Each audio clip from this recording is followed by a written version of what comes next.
Bem, e aqui, senhores, quando eu falo em assistência simples, e isso, né, eu faço questão em toda a aula, porque não é um tema, poderia se dizer, dos mais simples, e é por isso que sempre que tiverem dúvidas, eu tenho lá o WhatsApp, o e-mail, vocês podem entrar em contato, vou responder, como fiz, né, o bimestre inteiro, mas é imprescindível que com a base que o professor está dando, vocês peguem a doutrina, leiam. Essa é uma preocupação grande que eu tenho.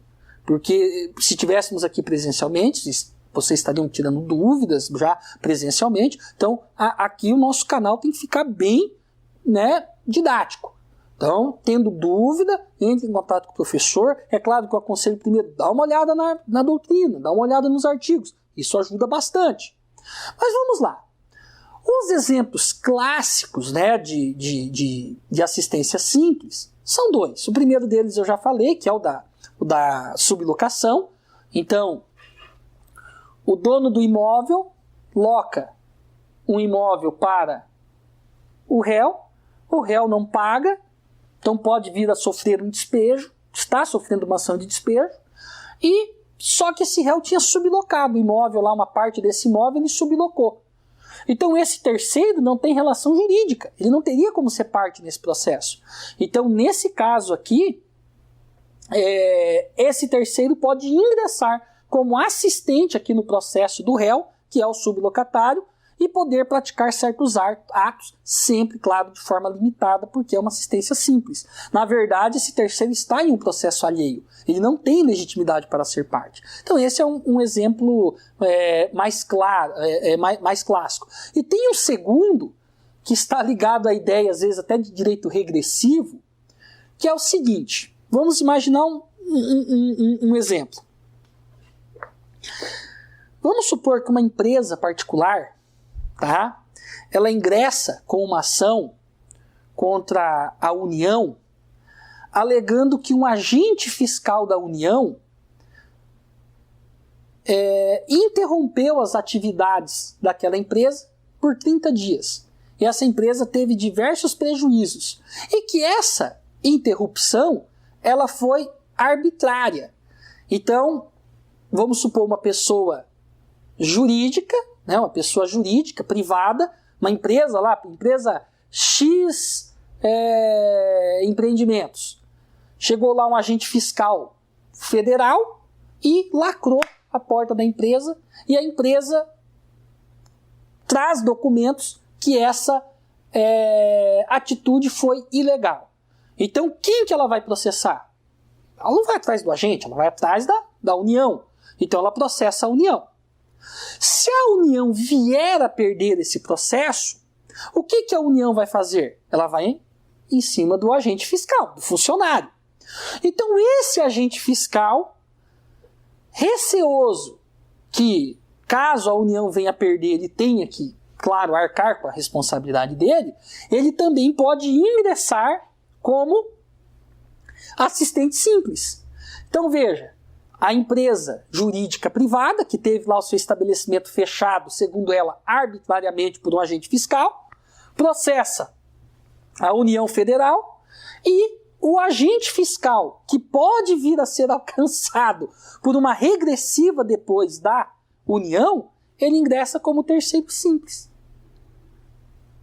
Por quê? Porque como assistente simples, ele vai estar a par de tudo que está ocorrendo no processo e vai poder fazer aquele campo de atuação, claro, que limitado, que eu expliquei para vocês. Ele não tem relação jurídica aqui com a... Não tem.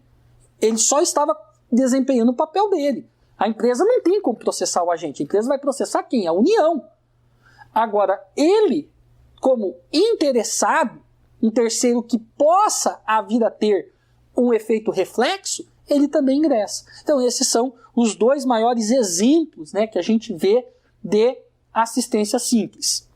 E esse assunto, ele está lá no artigo 121 a 123. Vou ler aqui alguns desses artigos para vocês e fazer o respectivo comentário. 121. O assistente simples atuará como auxiliar da parte principal. Então, auxiliar da parte principal, que é o assistido. Exercerá os mesmos poderes, ou seja, os mesmos poderes que esse aqui tem, nem mais nem menos. E sujeitar-se-á aos mesmos ônus processuais do assistido. Ok? Parágrafo único. Sendo revel ou de qualquer outro modo omisso o assistido aqui, ó, o locatário. O assistente, que é o sublocatário no exemplo que eu citei, será considerado seu substituto processual. Então ele vai poder atuar. Por isso que em determinados momentos das aulas eu falei, olha, ele pode atuar na omissão. Se o assistido for omisso, o assistente pode atuar. Não tem problema. Só que somente dentro do campo de atuação que pertencia ao assistido. Ele não pode inovar em nada. 122. A assistência simples não impede que a parte principal reconheça a procedência do pedido, desista da ação, renuncie o direito que se funda a ação ou transija sobre direitos dos controvertidos. Então veja, ele é o terceiro assistido, ou terceiro assistente. O assistido é aqui, ó.